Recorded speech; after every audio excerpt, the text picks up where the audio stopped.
Baik, terima kasih Anda masih bersama kami di Hot Ekonomi dan kita sudah terhubung dengan Menteri Sosial Bapak Juliari Batubara. Pak Menteri. Ya, Pak Menteri, terkait dengan target dari Presiden Jokowi yang menyatakan bahwa 2024 ini optimis bisa 0% untuk angka kemiskinan ekstrim ini, Pak. Nah, ini kira-kira menurut Anda apakah ini target yang realistis, Pak?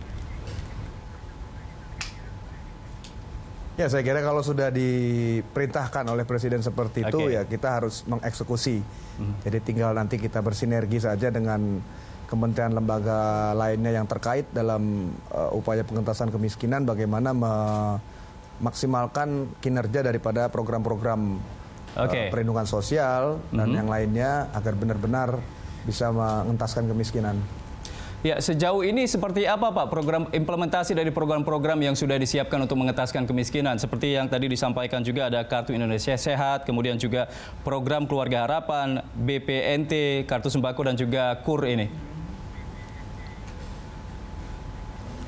Jadi kalau kita lihat program, khususnya program perlindungan sosial yang saat ini pemerintah jalankan, yang menjadi domain Kementerian Sosial antara lain program Keluarga Harapan PKH ataupun program Sembako yang dulu disebut BPNT, itu adalah menyasar 25% dan 15%.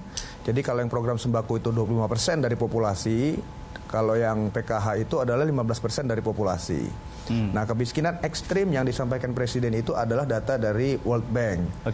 Antara lain data itu sebenarnya juga menggunakan data Susenas BPS tahun 2015, yaitu mereka menggunakan asumsi pengeluaran $1,9 per hari. Sementara garis kemiskinan yang kita anut adalah $2,5 per hari. Jadi $2,5 ya. Ada perbedaan antara $2,5 per hari dengan 1,9 asumsi yang digunakan oleh World Bank, di mana angka itu keluarlah 9,9 juta jiwa yang disampaikan oleh Presiden itu. Nah, saya kira ini hanya sekedar asumsi-asumsi yang tidak perlu diperdebatkan. Jadi kalau di dalam statistiknya itu ada istilahnya desil-desil gitu ya dalam populasi. Jadi berarti nanti ke depannya tentunya program-program perlindungan sosial baik yang ada di Kementerian Sosial maupun di Kementerian Pendidikan Kebudayaan seperti program Indonesia Pintar lebih harus memastikan bahwa penduduk yang di desil bawah, khususnya desil 1 dan desil 2 di dalam piramida populasi kita ini bisa mendapatkan semua akses daripada program perlindungan sosial yang dijalankan oleh pemerintah. Pak Menteri, kalau misalnya terkait dengan kemiskinan ekstrim ini, sebenarnya masyarakat yang masuk kategori kemiskinan ekstrim ini yang seperti apa, Pak?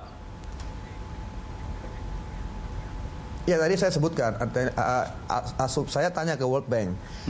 Mereka menjawab bahwa mereka menggunakan $1,9 per hari pendapatan. Jadi kalau dirupiahkan kali 14.000 dan dikali 1 bulan, itu sekitar 800.000 per bulan.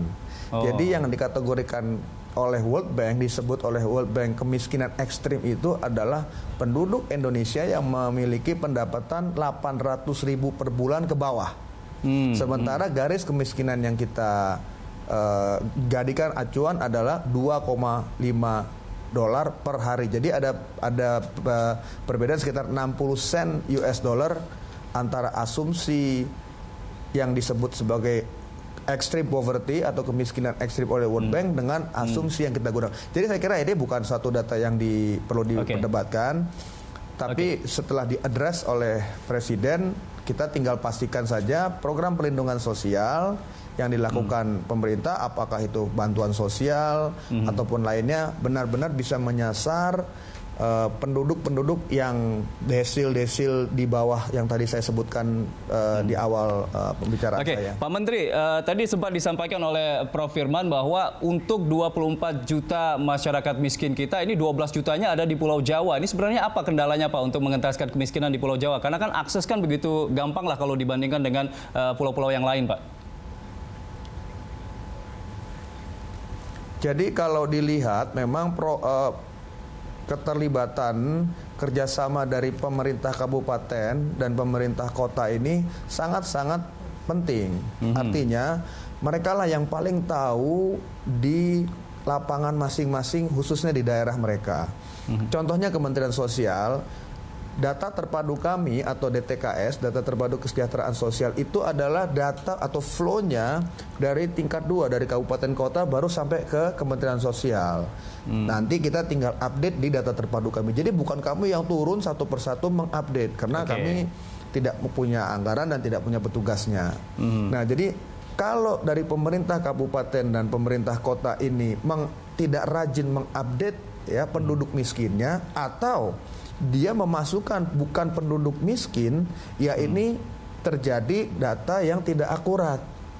Jadi memang sangat vital, sangat signifikan peran daripada pemerintah kabupaten, pemerintah kota untuk melakukan mapping yang betul-betul sesuai dengan peta kemiskinan di daerahnya, sehingga datanya bisa kita terima dan kita bisa memutakhirkan, dan berikutnya program-program pelindungan sosial seperti PKH, program sembako itu bisa lebih tepat lagi diterima oleh penduduk yang benar-benar miskin tersebut. Oke, nah ini artinya ada masalah data di antara pemerintah pusat dan juga pemerintah daerah, Pak. Ya kan dari Menteri Muhadjir Effendi sendiri mengatakan bahwa untuk mengentaskan kemiskinan ini adalah masalah data yang dibutuhkan agar sinkron. Apakah cara terbaik nanti ke depan agar bisa masalah data ini bisa diperbaiki begitu dengan adanya Indonesia Satu Data, Pak? Jadi saya kira begini, saya harus luruskan dulu, kan terlalu banyak orang bicara mengenai data nih, ya, dan mungkin tidak terlalu paham juga apa yang sebenarnya terjadi di data, begitu ya. Contohnya data kemiskinan yang digunakan oleh pemerintah dalam melakukan intervensi melalui program-program perlindungan sosial itu datanya ada di Kementerian Sosial, yang kita sebut sebagai DTKS, Data Terpadu Kesejahteraan Sosial. Basisnya atau dasarnya dari mana? Basis atau dasarnya ini kami menggunakan Susenas yang dilakukan oleh BPS tahun 2015, hampir 5 tahun yang lalu. Sejak 2015 sampai sekarang belum pernah ada lagi yang namanya Susenas, ya.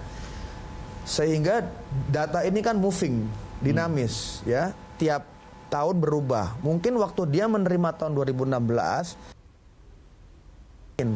tapi mungkin 1 tahun terakhir sudah sebenarnya tidak layak lagi. Tapi karena basisnya adalah data Susenas BPS tahun 2015, ya dia tetap kita berikan. Walaupun kita juga tidak tinggal diam. Tentunya dengan keterbatasan anggaran dan keterbatasan SDM yang kami punya, itulah selama pemutakhiran data yang dilakukan secara dinamis ini, itulah yang saya sebut di awal. Kita mengambil data, updating data dari pemerintah kabupaten kota.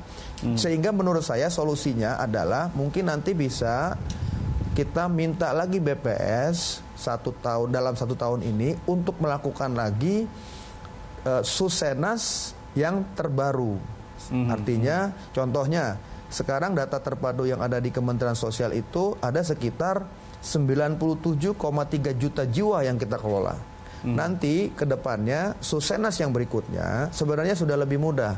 Tinggal siapapun yang melakukan, apakah Kementerian Sosial, apakah BPS, misalnya kita sebut BPS yang melakukan, mereka tinggal memverifikasi dan memvalidasi 97,3 juta orang tersebut. Baru disusun hasil nantinya seperti apa, sehingga kita punya survei atau hasil Susenas yang terbaru yang kita akan gunakan untuk mungkin 5 tahun berikutnya dalam menjalankan program-program perlindungan sosial. Oke, Pak, terkait dengan program-program yang sudah dilakukan seperti Kartu Indonesia Sehat, nah ini dan juga yang lain-lain, ini sebenarnya bagaimana sih agar sasarannya itu tepat, tidak melenceng ke orang-orang yang tadi disampaikan oleh Prof tadi, ada yang harusnya tidak menerima tapi ternyata menerima. Nah, ini bagaimana pengawasannya nih, Pak? Ya, saya kira begini. Terlalu banyak juga orang yang bilang tidak tepat sasaran. Oke. Sehingga saya selalu bilang, tolong kalau memang ada di daerah itu tidak tepat sasaran, kasih kami datanya. Sehingga itu mudah sekali kami cek apakah memang orang itu tidak tepat sasaran atau bagaimana. Saya di awal sudah saya sampaikan bahwa data yang kami gunakan basisnya adalah Susenas BPS tahun 2015. Oke. Ya. Kemudian selama perjalanan dari 2015 sampai saat ini, apa yang kami lakukan? Yang kami lakukan ada pemutakhiran data terpadu. Bagaimana pemutakhiran dilakukan? Pemutakhiran dilakukan dengan cara mengambil data, meminta data dari pemerintah kabupaten kota, disampaikan kepada kami. Sehingga apabila ada klaim di daerah tertentu tidak tepat sasaran, berarti pemutakhiran data kemiskinan atau update data kemiskinan yang dilakukan pemerintah kabupaten dan pemerintah kota yang tidak tepat. Oke. Karena mereka yang melakukan, bukan Kemensos gitu loh. Oke, baik. Pak Menteri, saya tanyakan dulu ini ke Profesor Firmansyah ini terkait dengan data tadi. Prof, tadi kan disampaikan bahwa ternyata Kemensos punya data sendiri berdasarkan dengan Susenas tahun 2015 tapi dimutakhirkan setiap tahunnya. Anda melihatnya seperti apa? Iya, sebenarnya secara kelembagaan kita sudah ada Perpres nomor 96 tahun 2015 ya, tentang percepatan penanggulangan kemiskinan. Dan saya rasa ini bisa menjadi sebuah payung hukum, apalagi Presiden sudah menyampaikan bahwa target kemiskinan ekstrim di 2024 0%. 0%. Anggotanya tentu diketuai oleh Wakil Presiden, kemudian 3 Menko juga menjadi Wakil Ketua, kemudian ada 14 kementerian yang tergabung di dalamnya, ada tim nasional koordinasi yang terus selalu mengupdate perkembangan penanggulangan kemiskinan. Dan kembali lagi bahwa bukan hanya yang bisa disinkronkan bukan hanya masalah data, tapi juga program agar tidak overlapping agar begitu tidak ya. overlapping, sehingga lebih tepat sasaran, kemudian memang pihak-pihak yang membutuhkan itu bisa intervensinya bisa lebih terukur, bisa lebih tepat, dan target dari Presiden bisa dicapai. Oke, nanti saya akan tanyakan ini mengenai peran swasta dan juga BUMN nih Pak Menteri. Tapi kita break dulu, Prof dan juga Pak Menteri, kami akan segera kembali usai jeda berikut.